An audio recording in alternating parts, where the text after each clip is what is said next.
शास्त्र रे कहा जाइछि यत्र नाज्यस्थु पूज्यन्ते रमन्ते तत्र देवता। अर्थात जोंठी नारी सम्मानित होती सेठारे देवता माने वास करती।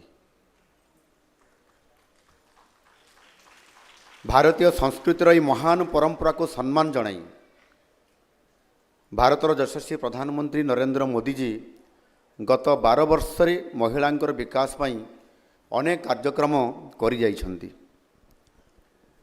किंतु सबुठारु वैप्लविक निष्पत्ति हेउछि 2023 मसीह पारित होइथिबा नारी शक्ति बंधन अधिनियम, जहाँ स्वाधीनता परवर्ती भारत में सबुठारु बड़ ये हूँ महिला सशक्तिकरण बड़ पदक्षेप। आज इतिहास एक संदीक्षण आम समस्ते यही टाउन हॉल कार्यक्रम रे रेलवे भवन ये सभाकक्ष सम्मिलित होती एकत्रित आम समस्ते होती। यही संदीक्षण देशर निष्पत्ति देशर भाग्य आगामी दिन में परिवर्तन होगापी जाऊँच। इतिहास यही मोड़े आज समस्ते यही महत्वपूर्ण समावेश आम समस्ते आज ये उपस्थित होती। आज यही कार्यक्रम केवल एक सभा नुहे बरं ओडिशार नारी शक्तिर सामर्थ्य एवं आम सरकार सामानंकर प्रति थिबा ये हूँ संकल्पर प्रतिफलन। भारतर गणतंत्र इतिहास रे 2023 मसीहा एक सन्निम अध्याय भाव ये लिपिबद्ध ही रहिबो। सेही वर्ष यशस्वी प्रधानमंत्री माननीय नरेंद्र मोदी जी तांकर दूरदर्शी नेतृत्व रे नारी शक्ति बंधन अधिनियम ताकु पारित करथिले। यह केवल एक आईन नुहे बरं कोटी कोटी महिलांकर ये हूँ स्वप्नर उड़ाण।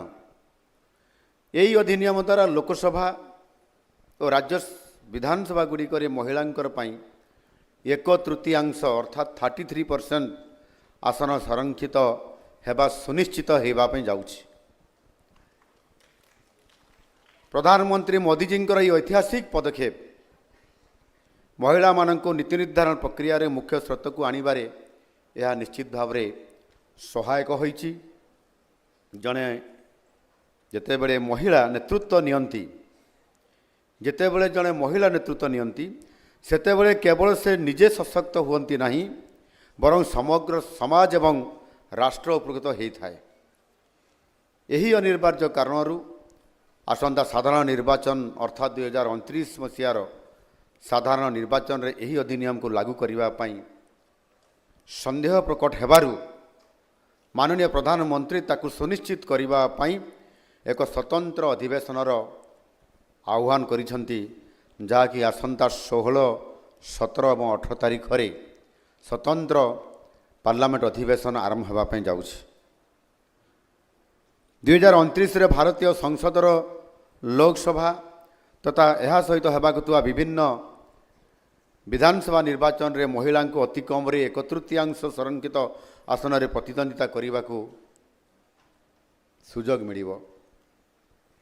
एथिरु आपण माने जानि पारुथिबे जे 2023 मसीह रे नारी शक्ति बंधन अधिनियम यह केबे भी आम सरकारंकर धुआं बाण नथिला, यह थिला माननीय मोदी जींकर प्रतिबद्धता। तांकर यही दृढ़ पदक्षेप पई आज देशर प्रत्येक महिला मुक्त कंठरे कहउछंती, आपण माने भी कहउछंती मोदी है तो मुमकिन है, मोदी है तो कहीं समझते तो कहूना। केतेबेले सभारे आमे उत्साहित करने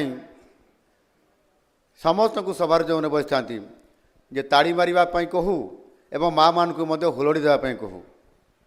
साधारणतः भाव में पुरुष लोक मैंने ताड़ी मारती आ महिला माने हुलड़ी दियंती, किंतु एठी तो आउ पुरुष नहांती, ये जहाँ थे 1% भी नहीं। से दृष्टिकोण एठी आमको भी ताड़ी मारिया पड़ो एवं आमको भी हुलड़ी देवाई पड़ो, कहीं पुरुष मैंने केवल हुलड़ी दियंती नहीं।